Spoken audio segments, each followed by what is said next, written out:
عليكم ورحمة الله تعالى وبركاته وقيارته إداواني سايميل والبقى جوكتاني كور والبا حلو والبا إيدينتا وعنو ونكسن أيام كلها يان وانيقو أنا مسلم محمد علي كالاسو هالو براهن كلنا فيسبوك يوتيوب كسيدا دوبي ميديو يوتيوب كينا يسيدو كلانا برتينا كلا دوبي ميديو ام دوبيو أو برتا كلا بيج كي فيسبوكينا حدبا qodobada siyaasadda dalkeena hooye ayaa nooga barateen qodobada idiin wadana waxay tahay xog ku saabsan in ay baxsadeen ciidamo iyo saraakiil ka tirsanaa ilaalada madaxtooyada oo ku jireen afgambigii fashilmay dhacdadii 27 bishii hore ee xafiiska ra'iisul wasaaraha farmaajo ku qabsan rabay warbixin ku aadan ayaa idiin haynaa sidoo kalena qodobada idiin hayna maxay tahay sababta ugu soo gabagabowlayaa shirka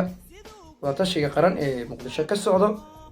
maantana maxaa looga hadlay warbixin la xiriirto ayaa idiin soo gudbin doonaa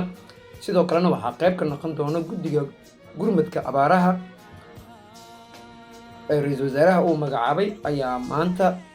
bilaabeen inay qaybiyaan qoondooyinkii loogu talagalay guddiyada ee abaaraha deegaanada ka jirto garsiilaha warbixin la xiriirtana waa idiin soo gudbin doonaa qodobadaas oo idil anigoo muslim maxamed cali ayaa idiin soo jeedinayo waxaan igala soo hadlayaa barteena ee youtube-keena Dobi Media adiga daawanayo daawadeena sharafta leh haday tahay markii kugu horreysay maada channel-kani aan subscribe noo saarin fadlan calaamad guud horta subscribe noo taab gambeelka furo si aan macaamiil joogto u noqon like dhiirigelinayo taliya arrintu waxay si qaybta commentiga noogu soo wadaag asxaabtaada u sii sheergaday barteena kale ee MDB Facebook-gana follow soo dheh فيديوهنا لاقي نصي سيان نودي الجلسين كومنتي أرتدا ونقول وذاك كرتا أصحاب تادنا وأسي شير قري كرتا أي ولستي وذاك كرتا ما تسند saraakiishani ciidamadan baxsadka ahaa ayaa waxay qayb ka ahaayeen dhacdadii 27 ee ka dhacday xafiiska ra'iisul wasaaraha Soomaaliya isla markaasina afgambigii dhicisoobay ee la rabay in xafiiskiisa lagu qabsado isla markaasina ay fashilmay ayaa waxaa loo sameeyay guddi baaris ah iyadoo maalintii labaad maanta ahayd baaritaan ay sameeyeen isla markaasina ay la kulmeen qaar ka mid ah saraakiil iyo ciidan ka tirsan ilaalada madaxtooyada kuwaasi oo wax laga weydiiyay maantana waxay la kulmeen guddigaasi ilaalada madaxtooyada Cornel Xasan Dhiciso oo ka tirsan guutada 77 ee ilaalada madaxtooyada ee Gorgor waxaana wax laga weydiiyay dhacdadaasi isla markaasina qaabkay wax u dhaceen sidoo kalena waxaa jirtay saraakiil kale iyo waliba ciidamo oo siyaabo kala gooni ah ay kula kulmeen guddigii shantii ahaa ee wasiirada ee loo xilsaaray baaritaanka arrintaasi la xiriirta balse warar kale oo Dobi Media helayo ayaa waxay sheegayaan in dadkii su'aalaha la weydiiyay ay u soo sheegeen in ay amaradaasi ka imaadeen filla Soomaaliya isla markaasina xubno ka tirsanaa kuwii hoosha fuliyay iyo saraakiishii fulisay ee baxsadeen isla markaasina ay gaareen gobolka Gedo gaar ahaan degmada Garbaharey waxaa la sheegay in garoonka aadan cadde ay ka baxeen ayagoo katay hubkoodaas iyo sida kalena ee qaar kalena kamid ah ay ku dhumalaysanay magaalada Muqdisho tan iyo markii dhacdadaas ay dhacday ayaa waxaa ra'iisul wasaaraha xilgaarsiinta Soomaaliya kulamo uu la yeeshay saraakiisha ciidanka iyo sidoo kalena qaybaha kala duwan ee amniga wuxuuna golaha wasiirada kulan ay yeesheen u arkeen inuu ahaa afgambi la rabay in lagu qabsado xukuumadda xilgaarsiinta oo holaha dalka Soomaaliyeed ee waday isla markaasina ay u saareen guddi ka kooban ilaa 5 xubnood isla markaasina loo qabtay muddo 7 ah maalintii shalay ahayay ay si rasmi ah u bilaabeen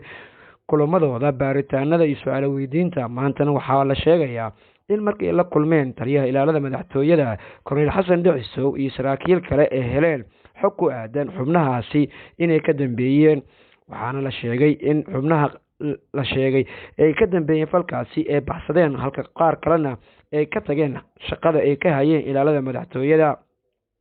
Garbaharey kuwa gaaray ayaa deegaan deer halkaasi laga soo qoray isla markaasina markii hore kaga soo biireen ciidamada la sheegay inay ahaayeen kuwa u dhawaay madaxweynaha muddaxireedkiisii dhamaaday Maxamed Cabdullaahi Farmaajo kuna heeb ahaayeen kana mid ahaayeen ilaaladiisa qaaska ee reerkiisa ee waardiyeeya dhacdadani ayaa waxay noqonaysaa guddiga loo xilsaaray inay xogtii ugu horreysay ay soo ifbaxday oo ku aadanaa xubno ka tirsan in ay baxsadeen magaalantii saddexaad magaalada muqdisho ka socda shirka golaha wadatashiga qaran kaasi oo shir gudoominayo ra-iisul wasaare maxamed xuseen rooble ra-iisul wasaaraha xilgaarsiinta soomaaliya islamarkaasina ay goobjoog ay ka yihiin xubnaha maamul goboleedyada madaxdooda ee dalka soomaaliya iyo sidoo kalena gobolka banaadir maanta shirka waxaa qayb ka noqday ururada bulshada rayidka qaar ka mid a iyo sidoo kale haweenka waxaana shirkaasi oo yahay mid diiradda lagu saarayo qaladaadka iyo weliba habadibdhaca ku yimid doorashooyinka isqabqabsiga arrimaha la xiriira sidii lagu saxi lahaa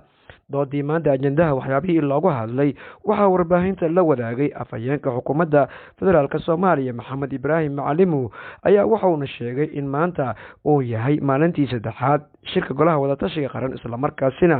oo ajendayaal dhowr ah ay ka doodeen xubnaha madaxda maamul goboleedyada dalka soomaaliya iyo gobolka banaadir oo shir gudoominaya ra-iisul wasaaraha xilgaarsiinta maxamed xuseen rooble sidoo kalena ay qayb ay kasoo galeen ururada bulshada rayidka qaar ka mid ah iyo sidoo kale haweenka.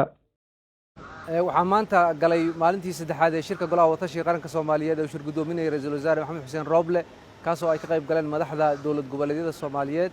iyo sidoo kale gudoomiyaha gobolka banaadir. shirka laba qayb ayuu ahaa. gelinkii hore waxa ay madaxda golaha wadatashiga qaranka ay kulan la qaateen ururada bulshada rayidka kuwaasoo ay ka dhageysteen talooyin la xiriira gaabisyada ka jira doorashooyinka iyo sida lagu sixi karo. waxaa markii ay kulamadaasi dhammaysteen golaha wadatashiga qaranku wuxuu u ballan qaaday ururada bulshada rayidka inay tixgelin doonaan soo jeedintooda. kadib kulankii caadiga ay sii wateen madaxda waxaa laga wada hadlay arrimo kala duwan oo ay ka mid ahaayeen arrimaha amniga doorashooyinka oo si aada oo qoto dheer looga hadlay. waxaa kaloo laga hadlay arrimaha hufnaanta doorashada iyo weliba jadwaleynteeda. runtii si saraaxad leh ayay uga doodeen madaxda golaha wadatashiga qaranka soomaaliyeed kulankoodii maanta. soomaaliya waxaa laga soo warinayaa inay jirto abaar xoogan islamarkaasina ay ku dhufatay qaar ka mid ah gobolada dalka soomaaliya oo saameysay dadka iyo duunyada ku dhaqnaa deegaanadaasi. qiladhaan ayaa waxaa kasoo yeeraysay maalmihii ugu dambeeyey ama bilihii ugu dambeeyey dadkii abaartu saameysay iyadoona dalbanaye in lala soo gargaaro. waxaana dowladda soomaaliya dhowr jeer ee sheegtay inay gargaar la gaarayso iyadoona magacooday ra-iisul wasaaraha xilgaarsiinta soomaaliya guddi golo wasiiraha islamarkaasina lagu magacdaray guddiga gurmadka abaaraha ee dalka soomaaliya. maanta ayaa waxa ay sameeyeen in ay bilaabaan deeqda lacagaha qoondooyinka loogu talagalay gobolada dalka soomaaliya ee abaaraha ku dhufatay. wasiiradda gargaarka ee xukuumadda xilgaarsiinta soomaaliya khadiija maxamed diiriye iyo xubno kaloo ka tirsan guddigaasi gurmadka abaaraha ayaa maanta ka hadlay arrintaasi. wasaare maxamed xuseen rooble arrimaha bini'aadanimo ee dalka ka jira guddiga qaran ee abaaraha waxaa halkan ayagana maanta goobjoogna la ah wasaaradihii heer dowlad goboleed dowladaha xubnaha ka ah oo aan rabno inaan ku wareejinno qoondadii iyabooha dowladda ay ugu talagashay arrimaha bini'aadanimo ee dalka ka jira sidii guud ahaan wax looga qaban lahaa. waa tahay daawadayaasheena sharafta lahow meel walba aad dunida kaga sugan tihiin iyo goor walba xilli walba idiin maraysana waxaad daawateen qodobadiis aan idiin sheegnay islamarkaasina idiin soo baahinaynay doobiye media barteena youtube-ka iyo sidoo kale barta kale ee mdoobiye facebookeena. qodobadaasina intaasi ayaan kusoo gabagabeynaynaa anigoo ah mustafa maxamed cali waxaa idiga tagayaa sidaas iyo nabaadiino iyo kulan kale oo xiiso leh.